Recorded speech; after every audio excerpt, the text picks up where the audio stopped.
performance.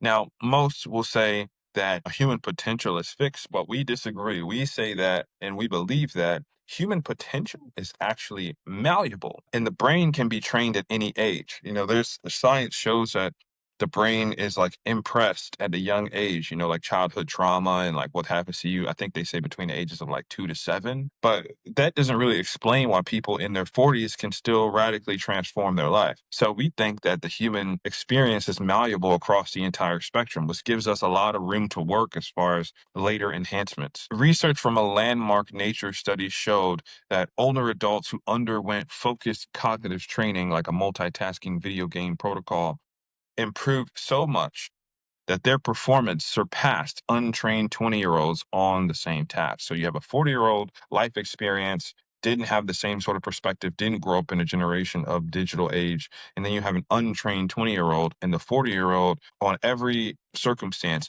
outperformed the 20-year-old. So that's something to say about the malleability of the brain and like how we can train both neural mapping and neuromuscular efficiency.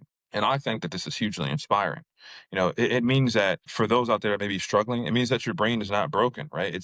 I get that life most of the time is a lot about problem solving. You have big brains and big muscle guys like me figuring out the big problems. But at the lowest level, we need leaders who are courageous enough to say that, like, hey, I'm not broken or too old. I'm just simply untrained. And from a position of trainability, there's so much room to grow. So that's kind of the foundation for the Apex mindset framework. But throughout this episode, I'll reference the Apex Brain Guide, and it's a high performance cognition program that distills elite neuroscience and psychology into 4 pillars. And this is 4 pillars that are shared in the commonality amongst the entire human spectrum, but it's really derived from the top operators on Earth in many different disciplines. And those 4 pillars are activating neurodrive, priming stress shields, expanding learning velocity, and executing under pressure. So think of these 4 corners as the corners of an elite mindset. Mastering these four corners equips you with a brain that performs on demand, adapts to stress, learns at lightning speeds, and executes with precision even when the odds are highest and the stakes are dire. So, I mean, I don't know about you, but that sounds like a really awesome position to be in. So, throughout this, we'll weave insights from the apex and real world extreme environments, from like Arctic cold to microgravity in space, to show how you can build real world resilience.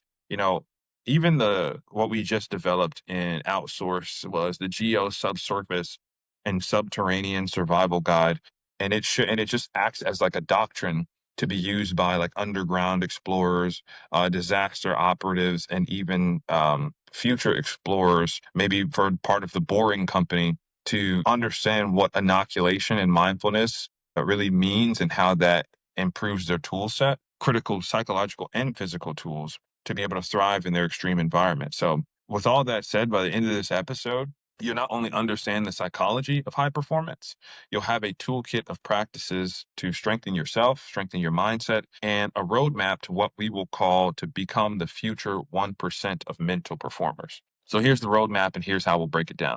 First, I'll explain the mental barriers that hold many people back, why so many of us mentally crumble under stress or get stuck in self-limiting beliefs, and how this differs across generations. After that, we're going to go into empower with concrete tactics under each of the apex pillars, starting with the neurochemical advantage and how special forces soldiers train to keep calm, even like when during dunked underwater, which sometimes is referred to as the great equalizer. And then finally, we'll talk about how you can take action with reflection questions, challenges to try this week, and opportunities to dive deeper with the Apex Brain Guide resources if you're hungry for more and you truly want to make a significant change in your life. So, the barriers, why mindset matters more now in 2025 than ever. Um, I just want to shine a light on the core internal and external barriers to high performance. The question is, why do so many people freeze in performance? Why do so many people have anxiety and feel disconnected in a world where we are more connected than ever? Like, what's holding each generation back from peak performance?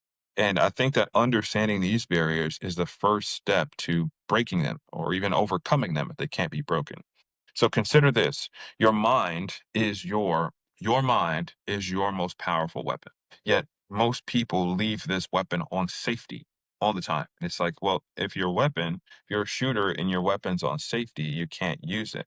So it seems reasonable, like, hey, if I'm not going to use my weapon to keep it on safety, but when it comes time to use it, you're just adding an extra step and you're ill prepared for what it would look like to actually implement that weapon system. Instead, what you do on the back end to be a more efficient or lethal marksman is to develop the necessary skill set for like target discretion, where you can leave your safety off and know that it's ready to be used at any moment.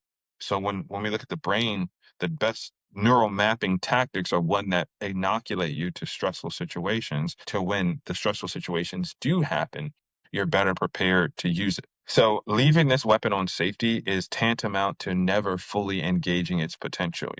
And think about it, have you ever caught yourself thinking like, "Oh, I'm just not mentally tough enough," or "I can't handle stress like those Navy SEALs," or "I'm not a David Goggins, I'm not a Michael Phelps." And that's really natural for the human brain to respond that way. But what if there was a way to train it into saying, "Hey, I'm not only can I compete with those guys, I'm better than them."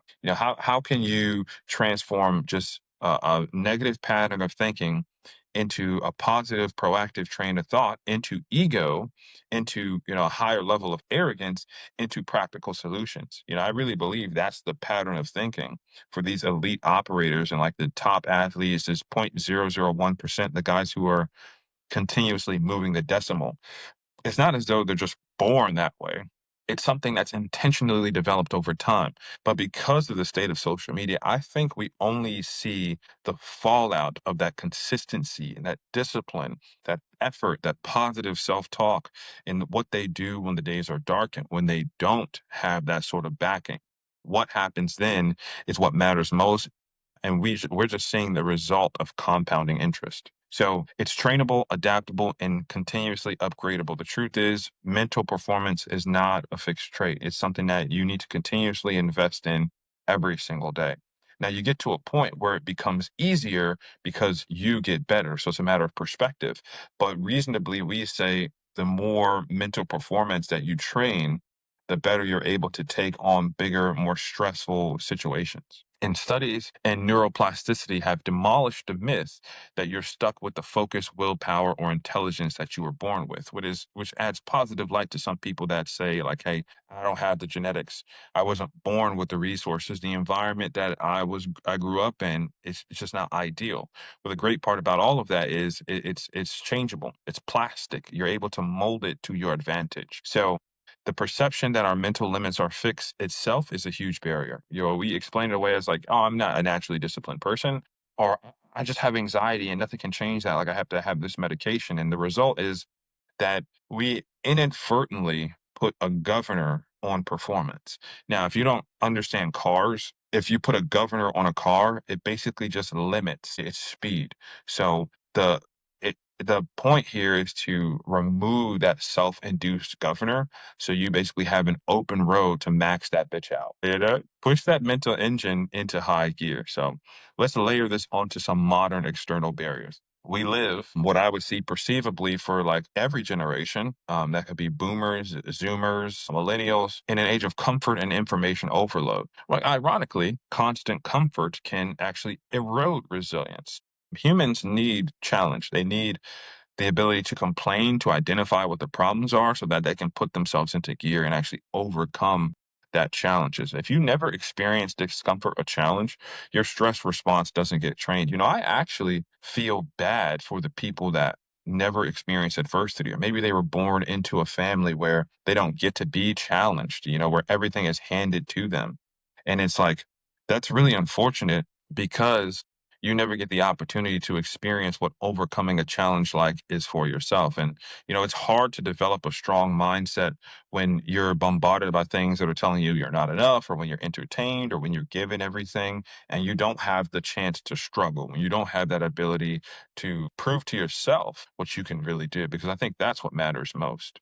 And even when we put to perspective, studies show that the average attention span is shrinking, and the ability to tolerate boredom or stress is diminishing in younger folks. In contrast, older generations often had to face boredom and adversity more directly. So imagine a world with like no smartphones, where you actually daydreamed or problem solved when challenged. This isn't to like glorify the good old days. I grew up right in the middle, but it highlights a challenge. Younger people have fewer, I would say, built in opportunities to train resilience in daily life. So, as weird as it may seem, it has to be cultivated deliberately, almost like manufactured.